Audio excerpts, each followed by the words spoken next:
Sir, તમારે ભણવાનું ગમે છે?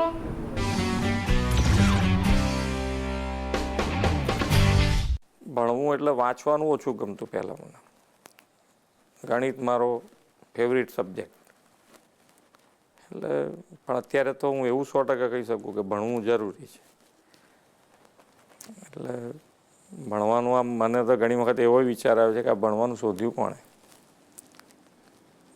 પણ ભણવું તો જરૂરી છે. ભણવા માટે એટલે આમાં શું છે કે બે વસ્તુ, જ્યારે તમારો અભ્યાસ કાળ છે એટલે કે તમારી સ્ટુડન્ટ લાઈફ છે, તે બધી જ તમારે બીજા બધા વિચારો કર્યા કરતાં ભણવા ઉપર જ ધ્યાન કેન્દ્રિત કરવું પડે.